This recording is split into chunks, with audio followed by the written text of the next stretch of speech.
Assalamualaikum warahmatullahi wabarakatuh. Perkenalkan, nama saya Zakiah Darajat, peserta Latsar CPNS BPSDMD Sulawesi Tengah tahun 2022, angkatan 121 kelompok 2, penempatan unit kerja di Politeknik Negeri Ujung Pandang. Dalam kesempatan ini, saya ingin memaparkan rangkuman saya tentang Smart ASN yang saya pelajari secara sinkronus dan secara asinkronus dengan tutor saya, yaitu Dr. Aspina SPD MPD.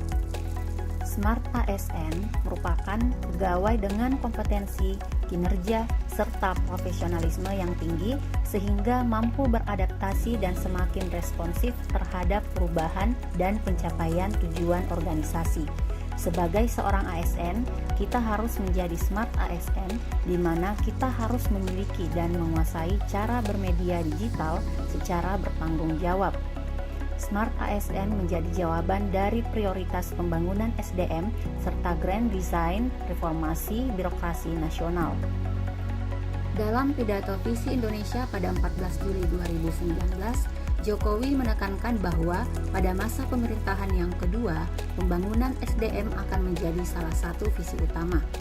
5 visi Presiden untuk Indonesia diantaranya: yang pertama, pembangunan infrastruktur; yang kedua, pembangunan SDM; yang ketiga, keterbukaan investasi; yang keempat, reformasi birokrasi; dan yang kelima, penggunaan APBN fokus dan tepat sasaran.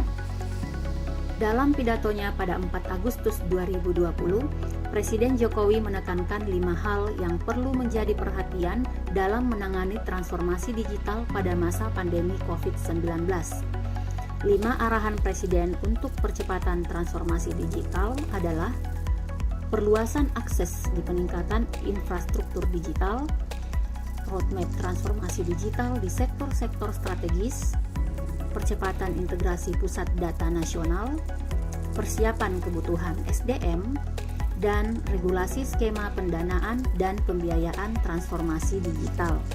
Dalam siaran pers Siberkreasi sebagai pemenang WSIS 2020 pada 8 September 2020, Menteri Kominfo menyampaikan pentingnya peningkatan literasi digital masyarakat.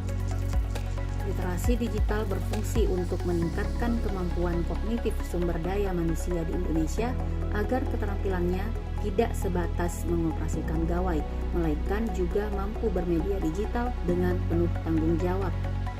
Literasi digital adalah pengetahuan dan kecakapan untuk menggunakan media digital, alat-alat komunikasi, atau jaringan dalam menemukan, mengevaluasi, menggunakan, membuat informasi, dan memanfaatkannya secara sehat, bijak, cerdas, cermat, tepat, dan patuh hukum sesuai dengan kegunaannya dalam rangka membina komunikasi dan interaksi dalam kehidupan sehari-hari.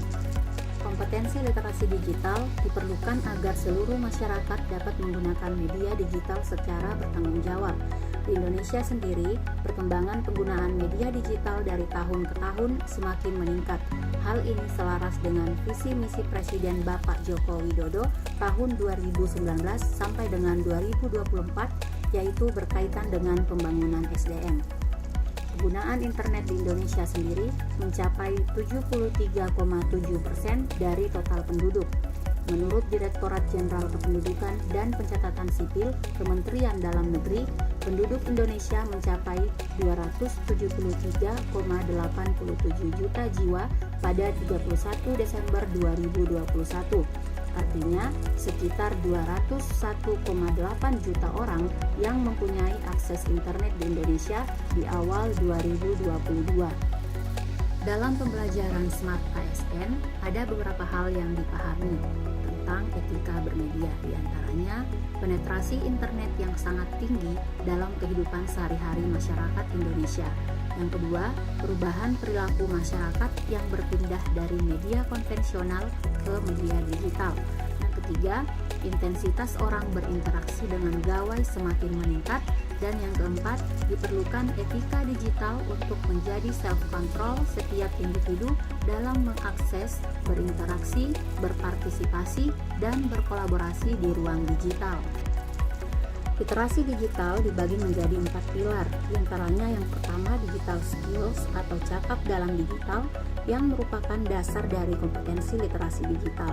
Yang kedua, digital culture atau budaya bermedia digital, kemampuan membaca, menguraikan, membiasakan, memeriksa, dan membangun wawasan kebangsaan, nilai-nilai Pancasila, dan Bhinneka Tunggal Ika dalam keseharian serta digitalisasi kebudayaan dalam pemanfaatan teknologi informasi dan komunikasi. Yang ketiga, digital etik atau etika bermedia digital sebagai panduan perilaku di ruang digital, membawa individu untuk bisa menjadi bagian masyarakat digital. Dan yang keempat adalah digital safety. Digital safety adalah aman bermedia digital sebagai panduan bagi individu agar dapat menjaga keselamatan dirinya dalam bermedia digital. Etika dalam bermedia digital meliputi kemampuan individu dalam menyadari, mencontohkan, menyesuaikan diri, merasionalkan, mempertimbangkan, dan mengembangkan tata kelola etika digital dalam kehidupan sehari-hari. Terdapat dua hal yang perlu diketahui dalam etika berinternet, diantaranya etika. Etika adalah sistem nilai dan norma moral bagi seseorang dalam mengatur tingkah laku. Yang kedua, etiket, yaitu tata cara individu berinteraksi dengan individu lain.